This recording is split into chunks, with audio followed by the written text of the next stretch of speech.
Our next guest says if there is no trade deal with China, investors are in store for another wild ride. Let's bring in Savita Subramanian, head of U.S. equity strategy at Bank of America Merrill Lynch. Welcome back, Savita. Thanks. Great to be here. So no trade deal come Friday means what exactly? That the tariffs go up, the existing tariffs go up, there's no new expansion of tariffs, and there's no deal?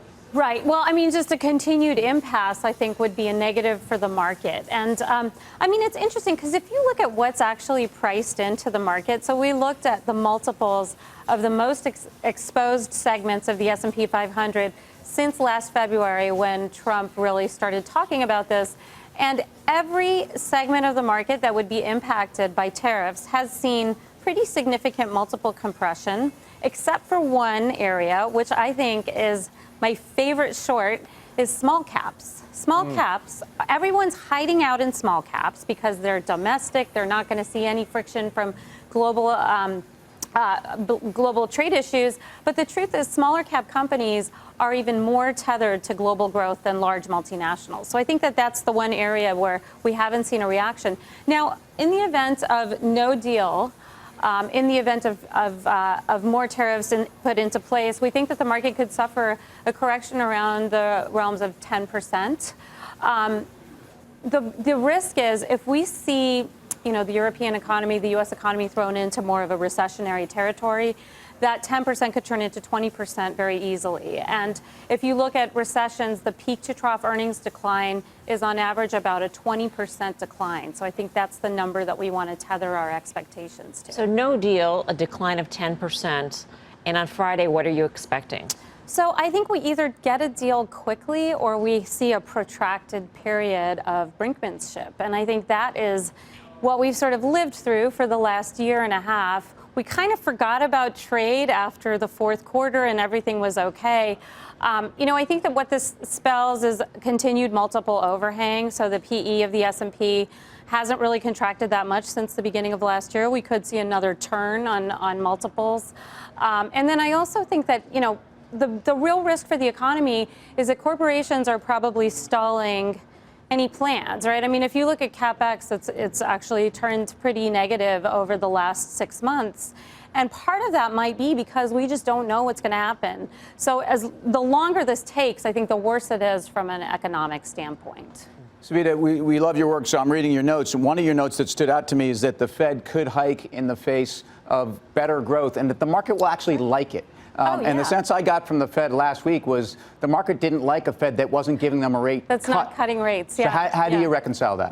And actually a rate cut might be the most terrifying thing because it's telling us that the economy isn't healing. Exactly. So, if you listen to our economists, they think that the Fed's next move is a rate hike, not a cut. And that's in the face of a better second half. Our house view is that we do see a reconciliation on trade because, if you think about it, China exports declined pretty significantly last year. They're feeling some pain. And, the U.S. doesn't want we don't want to have some kind of stalemate where both sides are hurt. So I think from a game theory perspective, some resolution and a friendlier resolution than what's priced into the market is to be expected. And in that scenario, we think that the economy could actually improve in the second half and we could actually see a rate hike.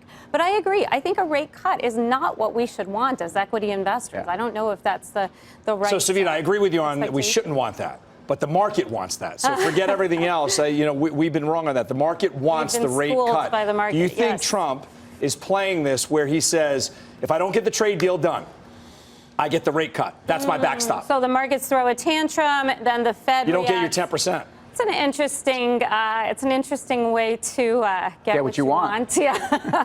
I mean, maybe, never say never. I think, though, that what the real driver of the economy is less about tweets and it's more about corporations and generating earnings. And I think the one encouraging signal that I would point everyone to is that this quarter, remember, we were all calling for an earnings recession this quarter. Earnings are actually growing at 2% year over year.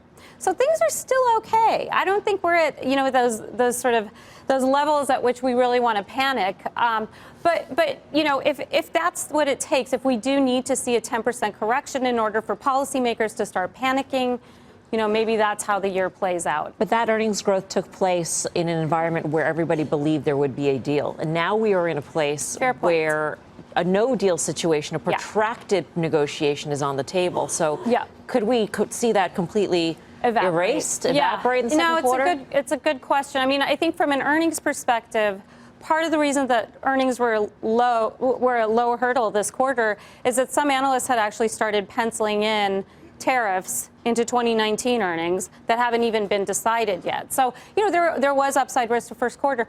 Look, I think you're right. I think that this is sort of a do or die situation. And China, Europe, U.S., these are the three players that are going to be most affected, three global leaders. The earnings front, I think we're expecting positive growth. We're actually expecting a bit of an acceleration next year from 3% to 7% next year. But in the event of a long, drawn-out, ugly battle or full-on trade war where neither side agrees and it's, tariffs everywhere, in those situations, we would definitely revise down our earnings expectations. And you're right. Part of why things have been okay is that we haven't been panicking yet. Savita, thank you. Good to see you. Thank Savita you. Subramanian Great to be here. of Bank of America Merrill Lynch. Guy. I love everything she said. The most interesting of the many things was the fact, I agree. I think a Fed rate cut would be, I hate using the word, but we use it from time, deleterious. I knew you were going to say that word. Because I started with my fingers because, it's haiku to the market. So I agree. I think if the Fed were to raise rates, maybe the knee jerk is lower, but then people say, what, maybe we're on more stable ground than we thought. I think that actually would be bullish for the market. Getting into some game theory for Friday, I just think that the Chinese have been very interesting in the last 24 hours in not talking about having a gun to their head, having their vice premier head to the U.S., having some sense that maybe they're willing to make some concessions, because I think any deal that they do, barring something that we clearly have not heard about, is a great deal for China. They are not going to let up on One Belt, One Road, made in China 2025. If you listen to U.S. tech companies, they're telling you they're running into Chinese interference, and I think they're getting what they want. Is the Russell a short? Well, obviously she thinks so. Right. I'm not so positive about that. I understand some of the, everything is intertwined. I was referencing. Sorry, just telling you. But I do think it's interesting. That's an interesting concept because everybody always wants to find out where do you hide. I'm not into the whole where do you hide. I want fundamentals. If I got fundamentals on my side, I feel much better about my selection. All right, I'll ask Grasso, where do you hide? I think you got to hide in. Look at a name like McDonald's. Look at a name like Match. These companies are not affected right now with trade. Look at the stock charts. These are still constructive charts.